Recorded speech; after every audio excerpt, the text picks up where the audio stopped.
Hi, everybody. I'm Farzad Vasali, the CEO of the PANTOhealth.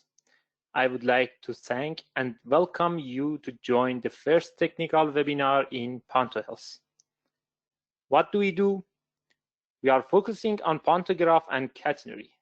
We do real-time condition monitoring, dynamic simulation, preventive and predictive maintenance plan, and at the end, all consultancy service in this topic. How do we do those? By our hardware, including sensors, camera, senders, and user-friendly dashboard. In addition, we have static and dynamic simulation software, which we are going to talk about. Where are we? You are welcome to come and visit us in Berlin, and we do invite you to follow us in LinkedIn, Facebook, Twitter, and Instagram. Before I start, I would like to confirm that you will find the slides and recorded file of this session in our website. So take your time and enjoy this session. Here you can find the list of the speakers in this session. Me, Mr. Thomas Nickel from DBNets, and Mr. Nokhodian, my colleague, will be the speaker of this session. In the next 1 hour, we are going to briefly cover the following topics. First, we'll introduce the concept of predictive maintenance and the role of simulation in Predictive Maintenance 4.0. Then we'll go to benchmark and comparing different available software for dynamic simulation of Pantograph and Catenary. Later, we will introduce the PantoSim, the online simulation software, and at the end, we will explain some projects and their achievements which have been done based on Pantograph and Catenary dynamic simulation. I'm emphasizing dynamic simulation because there are also some electric simulation which calculate the power consumption and the effect of required current of each train on the whole network. Okay. Let's start with the role of Predictive Maintenance 4.0 and the role of simulation in predictive maintenance.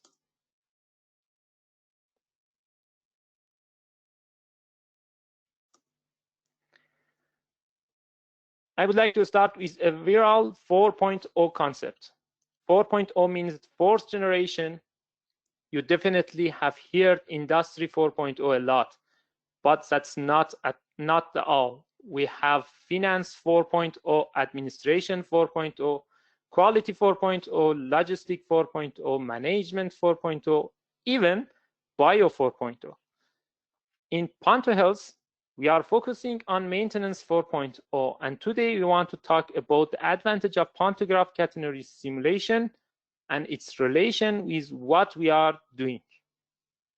This graph shows the maturity matrix of predictive maintenance.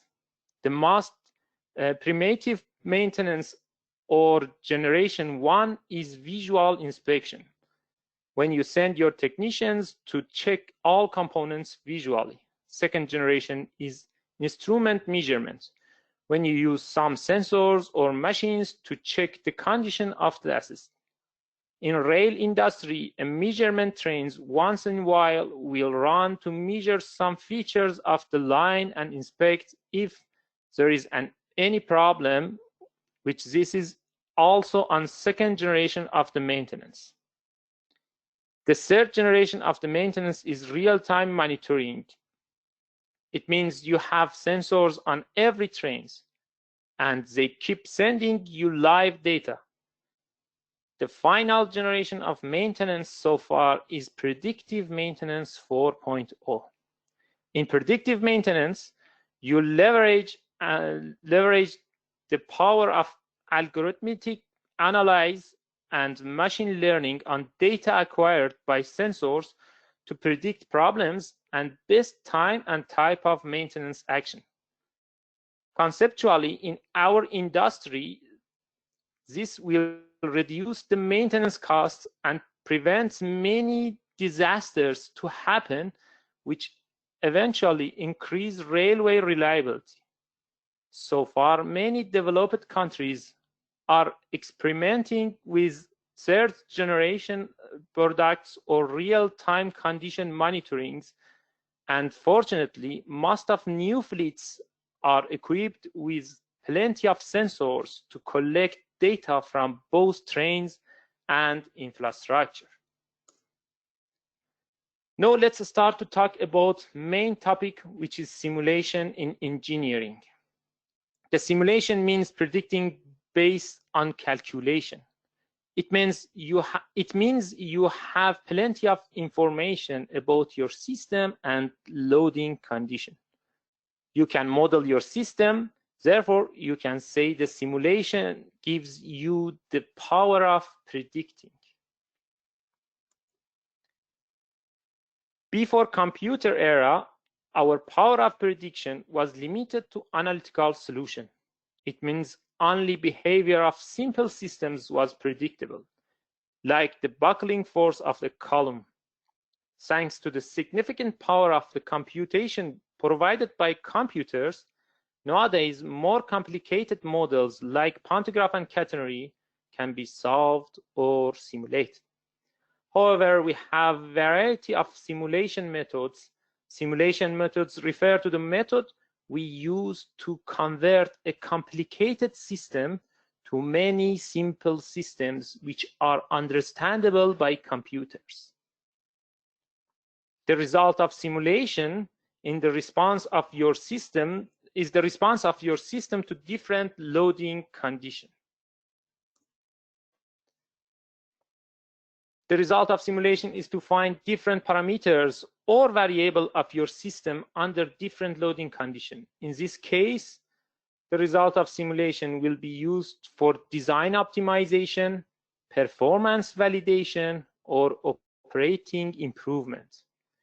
For example, the simulation can help us to optimize a pantograph for a specified catenary.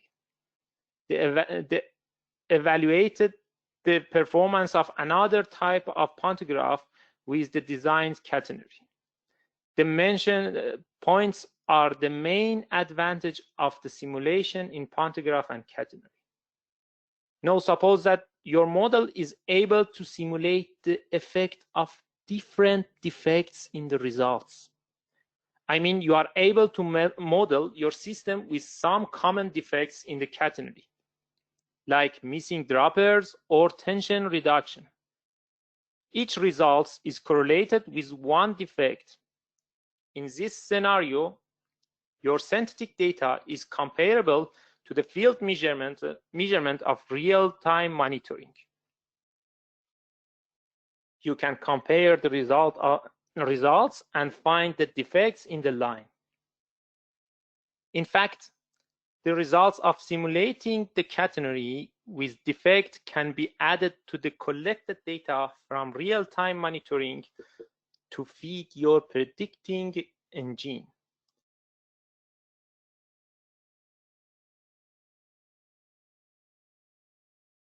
Therefore, another advantage of simulation is providing more data pool with synthetic data for your algorithmic analysis and machine learning.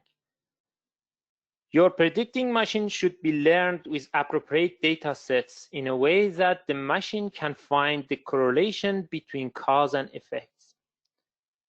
In the case of Pantograph Catenary system, it is not possible to have those data via field measurement and online monitoring because you cannot determine defects in your real catenary to see the effect, and definitely you need synthetic data.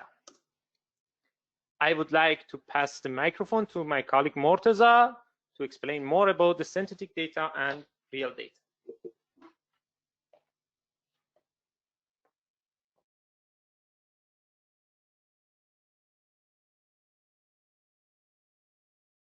Hi everyone, I'm Morteza Nakodian, the CTO of PANTOhealth, and in my short session I'm gonna elaborate more about benefits of synthetic data. Synthetic data first started to be used in the 90s, but lack of computing power and storage postponed its widespread influence until recent years. To prove quality of synthetic data against real data, a research was performed by MIT scientists. They wanted to measure if machine learning models from synthetic data could perform as well as models built from real data. In this 2017 study, they split data scientists into two groups, one using synthetic data and another using real data. More than 70% of the times, group using synthetic data was able to produce results on par with the group using real data.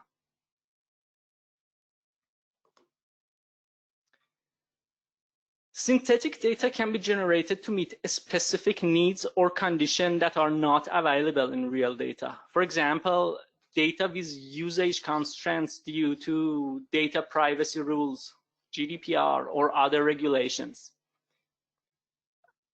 cannot be acquired easily, but can be generated by simulation. Another advantage of synthetic data is in the context of data annotation. You know that real data normally needs to be annotated, and of course, high accuracy data labeling by human would be expensive or even impossible in some cases. But in the meantime, simulation data can be generated with information about the data with perfect accuracy.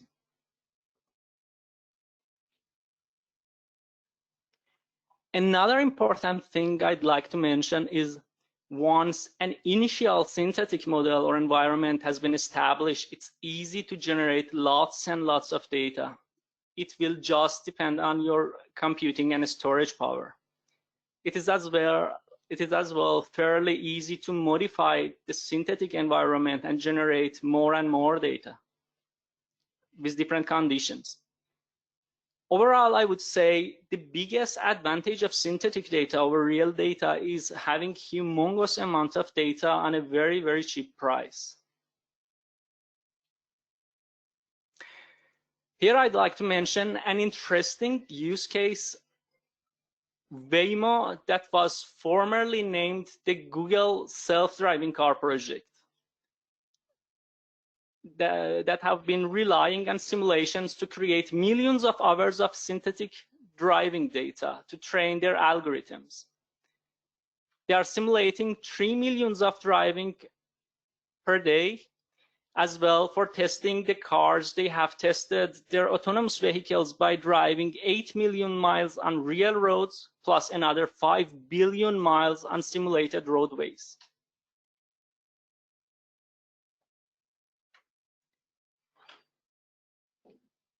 Okay, on my final note, I want to answer to the question, can synthetic data be the holy grail of artificial intelligence?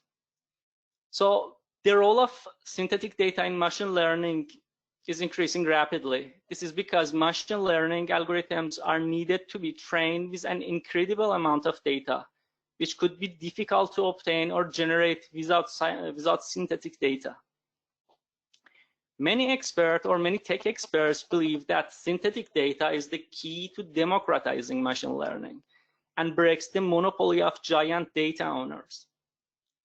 Synthetic data enable smaller firms that they don't have proper logistics to obtain good amounts of real data to try their expertise in machine learning via artificial data and build a whole lot of new things with these synthetic data.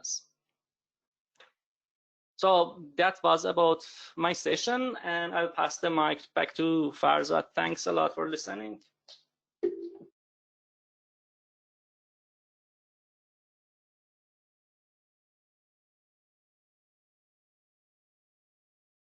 Yeah, thank you, Morteza. I would like to have 1 minute of break. We can send you a question as a poll, and it would be great if you just give us a response. We'll continue in next 1 minute.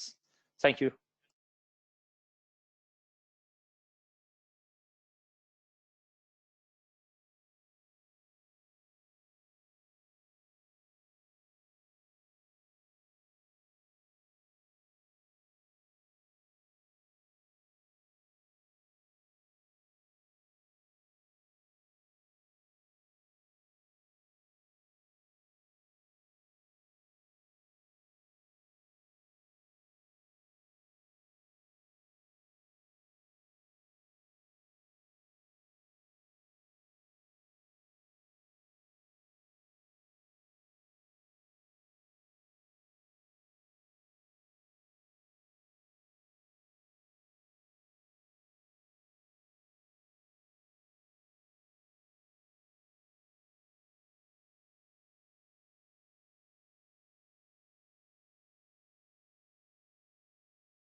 Okay, we reached the second part. I mean the Pantograph Catenary simulation benchmark.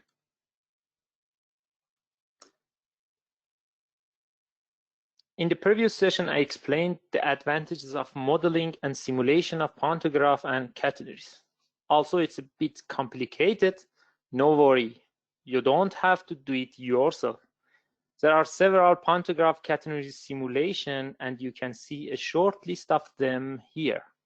You can find more detail in mentioned article above the slide or the page. Even if you want to go for more technical detail of each simulator, you can find a detailed paper of each of them, which is hyperlinked to each simulator's name. You can access to the presentation files after the webinar. Generally, we have 3 methods to model the catenary and 2 methods to model pantograph. In this chart, the rows show how to model the pantograph and the columns show the options to model catenary. The first row shows a multi-body model of the pantograph. In this model, the mass and moment of inertia of all components of pantograph have an effect on the results, while in lump mass model, 2 or 3 degrees of freedom is considered for pantograph. For catenary, 3 method is normally used for modeling. The first column is the simplified method. In this method, the catenary is modeled via a variable stiffness spring. I mean time variable stiffness, because the pantograph is moving and it is in contact with different location of contact wire with variant vertical stiffness. This model is not recommended for high-speed pantograph simulation because it cannot simulate the effect of wave propagation and wave reflection. The next model is finite element or finite difference. The fundamentals of this method are based on discreting the system to smaller elements. The computer is able to solve the equation system and deliver the results. In this method, normally the distance between adjacent droppers is 1 element. The last method is modal analysis method or analytical method. In this method, this is no element and the whole length of contact wire or catenary cable, I mean with the length of almost 1 kilometer, is modeled via one single tensile beam. Each mode shape or natural frequencies of each cable is considered as 1 degree of freedom. In order to have a precise model, higher mode numbers should be considered, normally up to 700 first mode. The mentioned category in the chart have been proposed by Kia and colleagues in 2010. You can find the paper in the link above the slides. Each simulator is located in the certain place of the chart, but still one question is open. Which method is better for simulation? Regarding the pantograph, the multi-body method has more detail, and it is useful if you are looking for pantograph-oriented simulation. I mean, when the target of simulation is optimizing some parameter in pantograph. Otherwise, the lump mass model can deliver feasible results about the catenary as well. Regarding catenary, the simplified method can be used only for low-speed trains, which normally there is no need for simulation. Finite element or finite difference or modal analysis, which one? In the following graph, the accuracy versus required process of each method is shown. Regarding modal analysis method, it is obvious that the more process you consider, the higher accuracy you achieve, and it will converge to exact solution. But in finite element method or finite difference, the appropriate results can be obtained in shorter simulation time but the accuracy cannot be more than certain value. Now another question is coming up. How can we evaluate the accuracy of a simulator? Finding the accuracy of dynamic result is not possible. Actually, you can only find if the results of simulators are within acceptable range of the standard or not. But for the static results, it is possible by simple technique. The simulator can calculate the dead load or static load of each dropper. The summation of droppers' dead load should be equal to the weight of the contact wire. In this table, you can see the results of the comparison. The last column is the percentage of error. You can see the error in analytical exact solution is less than the other solutions. If you want to select a method of Pantograph Catenary modeling, at first you must set your goal of simulation. As I explained in the last session, 4 common applications of simulation are available. First, optimizing the design of catenary. Second, validating the performance of catenary. Third, improvement in the operation of catenary, like increasing train speed or number of pantograph. And 4, using one data resource of predictive maintenance. For the first application, I mean optimizing, the running time of simulation is an important criteria because you have to make a lot of simulation. And the accuracy is not as important as running time because you want to compare the results. For the performance validation, you should just check if your simulator has been validated with EN 50318. And if you have validation certification, you can trust on the results. If you want to improve the operation of one available catenary, you might need to customize the catenary with as-built measurement. You might need to add extra elements, look like customized section insulator or current connector between contact wire and messenger cable. Customization process in analytical method is not as easy as finite element or finite different method.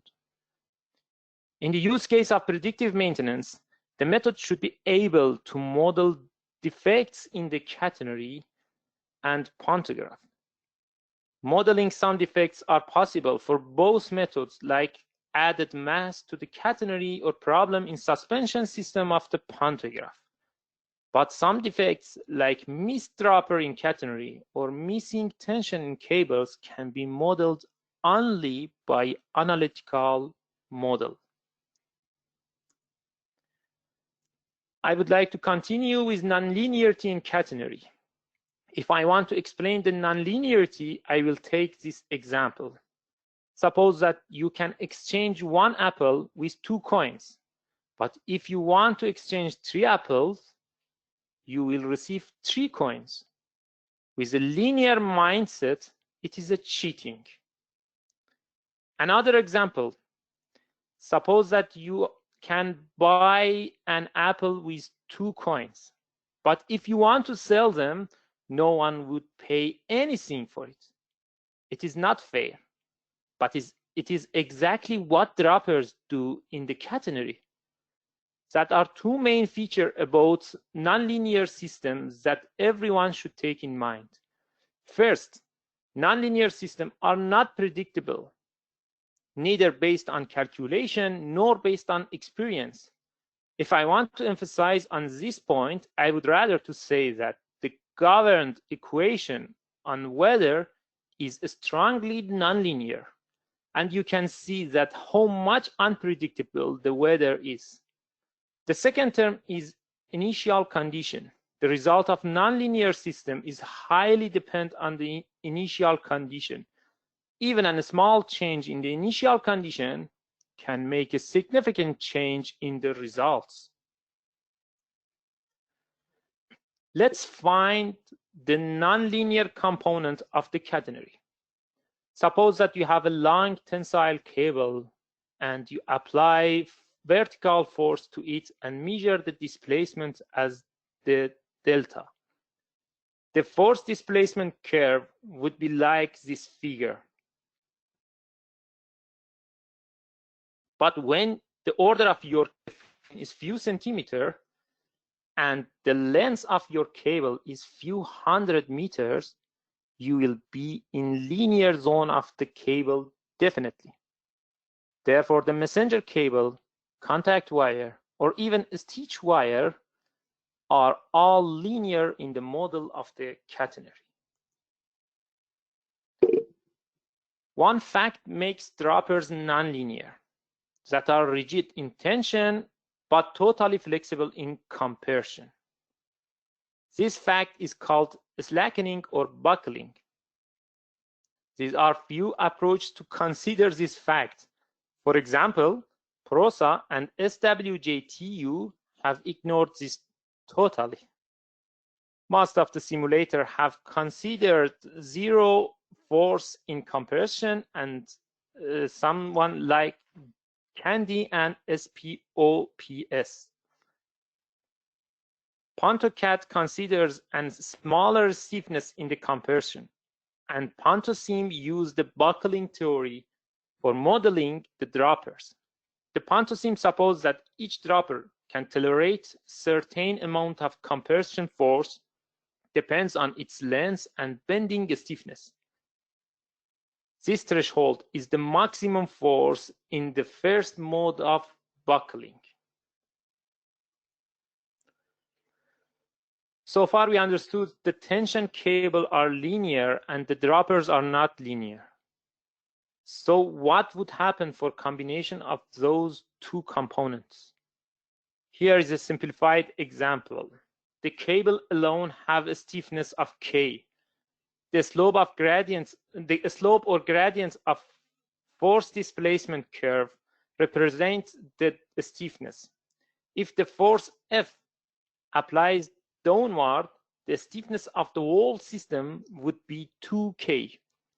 But if we have upward force, look like Pontograph, it would has 2K stiffness unless the droppers are active. As soon as the droppers slacken, the stiffness will be reduced up to the stiffness of only one cable, which is K.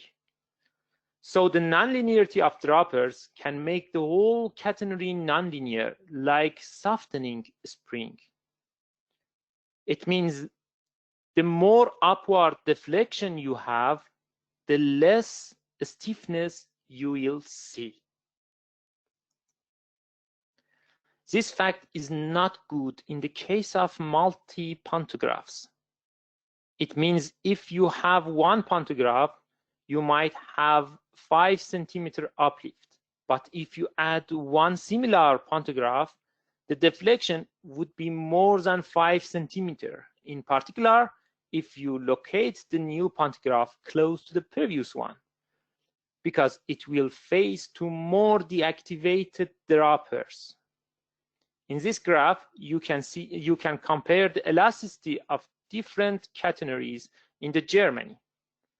The number in the front of RE shows the maximum operation speed of the catenary. As you can see, for high speed catenaries, the deviation of elasticity should be as less as possible. I mean, the smoother catenary or the smoother elasticity distribution in the span you have, the higher speed you can operate. So far, we understood that nonlinearity of droppers are not good thing for multiple pantographs, but it is a good thing for wave reflection from boundaries. The boundaries of the contact wire in the tension is the tension wheel at the end of the mechanical section. Pantograph makes many upward waves, and these waves move toward the boundaries faster than pantograph itself, because we don't have supersonic pantograph so far. Suppose a nonlinear dropper near the fixed point or boundary. The upward wave will pass easily because dropper will slacken. The boundary will reverse the direction of the wave, then downward wave will not pass through the rigid dropper easily. In fact, half of it will pass and half of it will reflect with opposite direction. Again, similar thing will happen to the upward waves goes to the boundary. The nonlinear dropper behaves as a rectifier and traps the upward waves in the area close to the boundary. The good news is that the area is somehow unused in the catenary because it is located in overlapped section, and Pontograph will never face to this area. So the nonlinearity of dropper is a good fact in wave reflection. The last slide of this section is about validating the obtained model of Pantograph and catenary. The BSEN 5318, which has been updated in 2018, is a standard just for the validation of Pantograph and catenary simulators. It has two validation steps, one by some reference models and another by field examples. All simulators should do this validation to do simulation. The output of the simulators should be translated to either accept or reject answer. The BSEN 5367 helps to do that. You can figure out if the design catenary is compatible with the selected Pantograph or not. Thank you for your attention. I would like to have just 1 minute of break. My colleague will send you the poll. Please answer this poll, and we'll come back in next 1 minute.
Okay, thank you very much for your answering. And now the next session will be some use case of the Pantograph Catenary simulation. If I want to make the long story short, the simulation saved this beautiful historical bridge in 2019. Village historical railway bridge near Steventon. I will explain how. The height of the bridge was low, and in order to electrify the line, the network rail had to destroy the bridge and make a new one. A costly plan, but fortunately the simulation saved the bridge. The aim of the project was to design the path of the contact wire and messenger cable in a way that it goes under the bridge and the dynamics of pantograph and catenary be still in the standard range. The answer comes after many simulation and optimization. Now the bridge is still alive and the trains are passing with 110 miles per second without any problem. That was the first use case which I have selected to explain.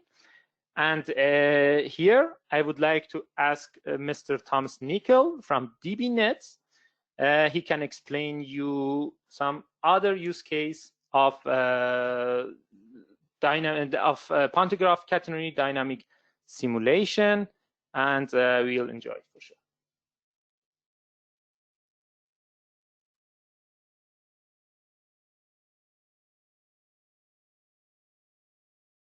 My name is Thomas Nickel. I'm from the DBNet AG in Frankfurt, and I just want to add some use cases to the very theoretical stuff we heard till now. And one of the use cases is a multi-pantograph usage criteria, and one is the dropper rearrangement. So if you take a look at our catenary systems we are using in Germany, most of them were developed in the late 50s of the last century. And normally the development was that we are using different catenary designs with variation in tensile forces, dropper arrangement, and the use of stitch wires. And then there were some test trains running over these new catenary designs with measurement of the dynamic contact forces. And on basis of this results, the best catenary design was chosen. So therefore, in Germany, we nowadays have the catenary system RE100 for speeds up to 100 km/h without a stitch wire, and the catenary system RE200 for speeds up to 200 km with a stitch wire. So also we have some more catenary systems up to 330 km/h, but they were developed later and not in the late 50s. So interesting point about the development is that they all were designed for trains with one locomotive and one rated pantograph. So with the development of the trains, especially here the Intercity Express #1, you can see here on the picture, they were trains with two locomotives, one on the front, one on the end, and both were uplisted pantographs. So we now have two pantographs in a distance of 400 meters. And the measurement runs on the catenary system shows that there was not a real problem. You could also run this distance. Then the development of the high-speed trains goes further in Germany, and we now had the ICE2 as the second edition of the Intercity Express train, and there you have two pantographs raised in a distance up to 200 meters. And also the simulations and measurement trains show no problem for the catenary systems RE100 and RE200. But in the last few years, the development of the trains goes away from locomotives and go to trains which don't have a locomotive but pantographs and the power cars. And you see now we have regional trains with up to 4 pantograph races in a really short distance. And these trains goes up to 160 kilometers per hour. And it's also a problem to validate if our, I call it old systems, like the Re100 and Re200, could resist the contact forces of this pantograph, especially which because of the waving of the catenary. So we need a validation that our systems are validated for the for up to 4 pantographs. And here's also the problem, which is the problematic distance between the pantographs. So normally, before these trains were coming, we had 400 meters and 200 meters that were no problems. But how about 8 meters or 20 meters? What is the critical distance between the pantographs? So we are hoping that with a simulation, we could get results, which is the critical distance. And if you maybe need to change something in the design of the catenary systems to resist the contact forces going by the new trains with multi-pantographs. So this is one point. And the other point is the rearrangement of droppers. As I told you, the development of our systems were in the late 50s. And the dropper arrangement in the overlap, as well as the uplift of the contact wire, were also designed according to the test runs. So in the overlap, we have an uplift of 500 to 600 millimeters at the uplifted support. Then we have a so-called Dach in the middle of the span, which has a height of 80 millimeters. And the last dropper at the uplifted support should be 500 millimeters away from the support. So this were what our grandfathers think was the best solution for the catenary system. Yeah, but now we have,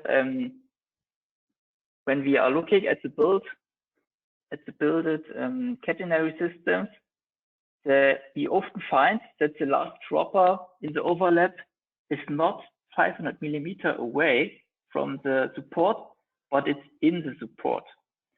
Yeah, and it's also not a Cooper dropper, it's a steel dropper. And the reason is that the Cooper droppers 500 millimeter away from the support often break and had to be replaced. And those we use a steel dropper in the support. But now is our question, did the dropper rearrangement have any influence of the dynamical situation of the catenary system? Of course, we don't know. Is this the best solution to have the dropper 500 millimeter away from the support for the dynamic interaction between pantograph and catenary, or is it better to have the dropper at the support? Yeah, we don't know, and we will hope that simulation can solve this problem. So that's what I want to say about it. Thank you, Father, for the invitation that I can present our problems. I give back to you. Thank you, Thomas. Thank you, Thomas. That was super interesting for us and full of technical information. And I hope the other audience also enjoyed that. Okay, I think we need just 1 minute of break for answering the questions, which my colleague is gonna send to you, and we'll come back in next 1 minute.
Okay, thank you for your answers. So the last session is about introducing our online PantoSim simulator. Computers have changed many things in our life based on their power of computation.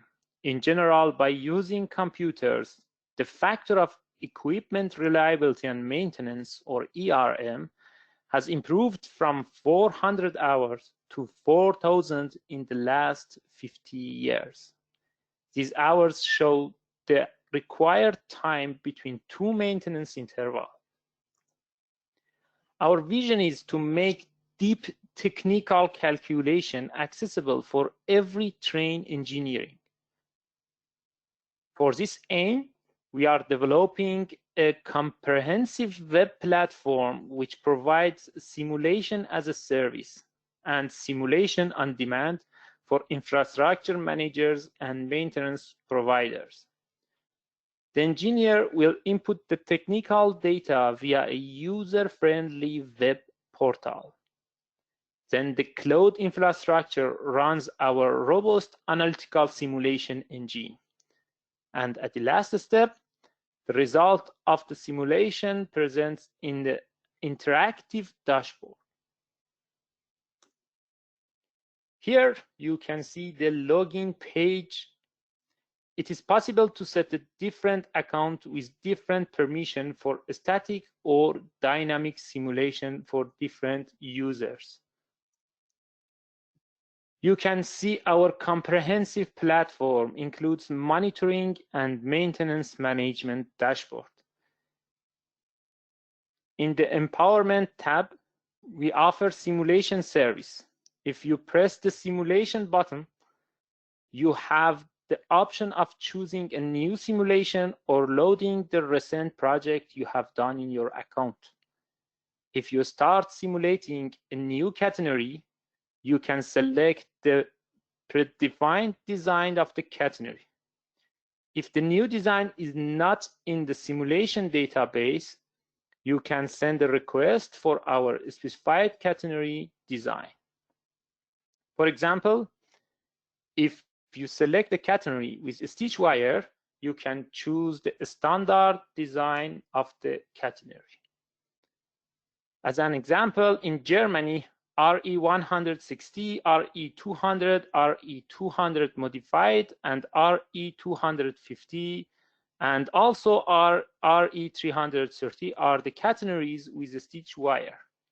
If you select any of those designs, all parameters of the catenary will be filled based on your selected design. Nevertheless, you can modify the parameters during modeling and simulation.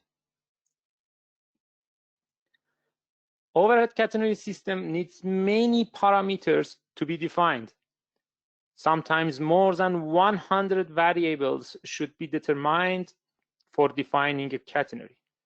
In this platform, we did our best to make this process as easy as possible.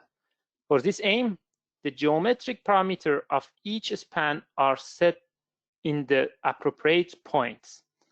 For example, in the figure, you can see how to set the length of a span or the height of contact wire or catenary cable. The user can add or delete droppers easily. If you are going to add dropper, you should set two parameters: the distance from previous dropper and presag from of the contact wire. If you are defining the first dropper, it would be the distance from the mast or the registration arm. Presag means the deviation of the contact wire from horizontal line. The designers of the catenary use this presag to improve the dynamic interaction of Pontograph and catenary.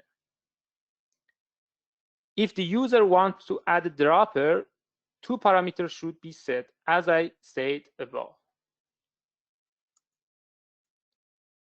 The user can define messenger cable, stagger, and contact wire in each mast. the length and the tension of a stitch wire can also be set over each mast. The simulator can only consider the symmetric stitch wire.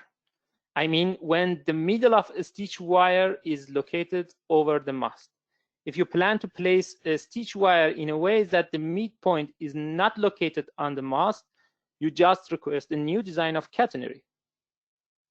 In the right down corner, you can input the mechanical properties of all cables and wire. If you click on any of these elements, including contact wire, messenger cable, stitch wire, registration arm, or the support of the messenger cable, you can add these properties. For example, for the case of the dropper, the following information is required: the stiffness of dropper in both compression and tension, the mass of clamp on both contact wire and messenger cable, and also mass per unit length of the used wire for dropper. For the case of messenger cable, support, 3 options is available. First, user can fix the connection. Second, user can consider simple spring and damper with a specified stiffness and damping. And at the end, there is a unique feature of this simulator, and it means it is also possible to load the dynamic response of support point in the laboratory and then give it to the simulator. This feature is added for simulating the dynamic effect of composite structure in overhead catenary system. If the user adds a new span, the simulator will duplicate the feature of the last span automatically, and then the parameters can be modified. In the bottom part of the window, there is a preview of the whole catenary that is designed so far. At the left side of the window, the user can add any kind of defects to your model. For this aim, the user should select a name of defect scenario first, then add it to the defect shortlist. Then the user will be able to choose the scissor and then select the dropper which want to be cut. In addition, the user can choose the tension variation button to evaluate your desired tension variation. I mean, you can increase or decrease tension and see the effect on static and dynamic results. Here is the window in which the user sets the tension variation in cable. The user can do it via either percentage or direct forces.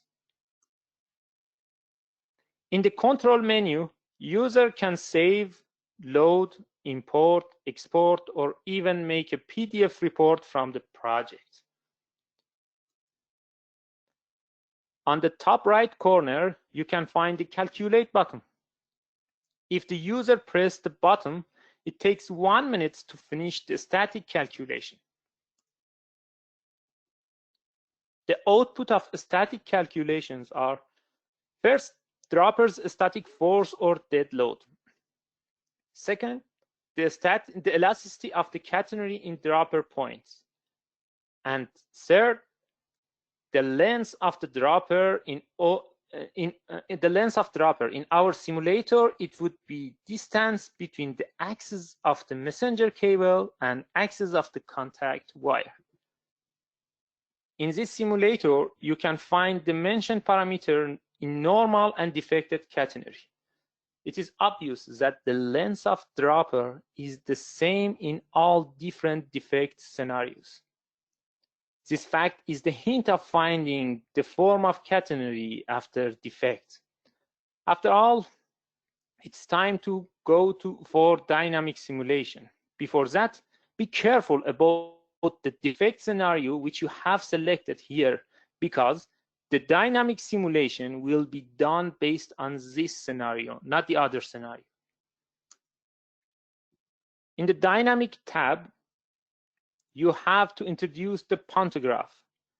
It is possible to input mass, stiffness, and damping of each degree of freedom for each pantograph. As another option, it is also possible to load the dynamic response of pantograph either obtained from laboratory or multi-body model. User can add another pantograph. The feature of new pantograph would be the same as the previous one, and of course it is editable. Then the distance from the last pantograph should be defined.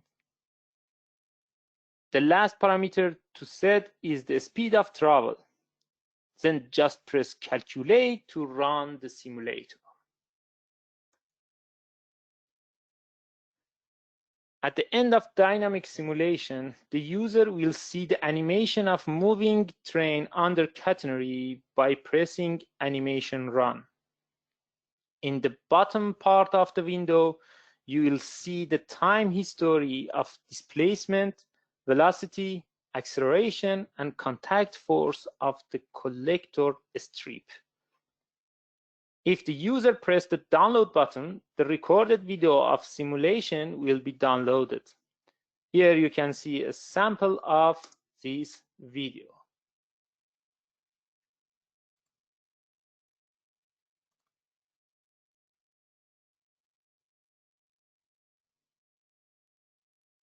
In this animation, the upper window shows the deflection of catenary and the lower window is dedicated to the acceleration of the cables. This window makes a good sense about the wave propagation and wave reflection of the catenary. In the middle right hand, the contact force is plotting. The central window shows a zoom window of the acceleration around the contact points. And at the middle left window, the same thing is shown for displacement.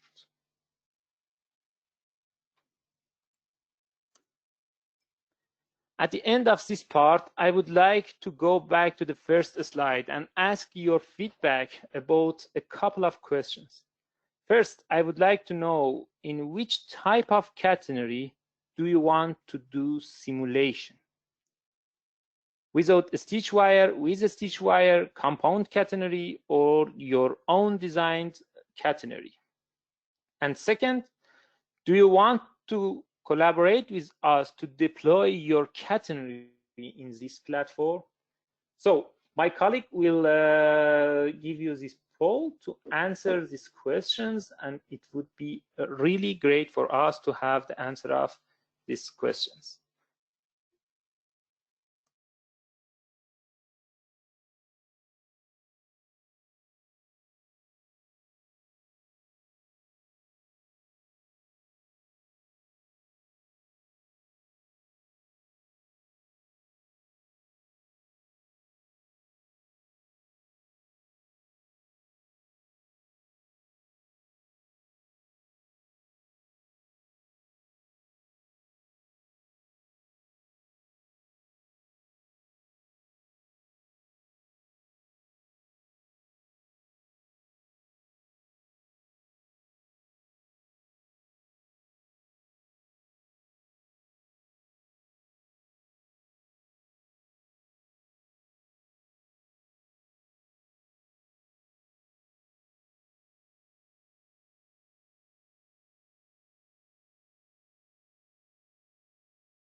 Okay, thank you very much for your answers. Please wait. My colleague is gonna send the next questions, and it's also the last one.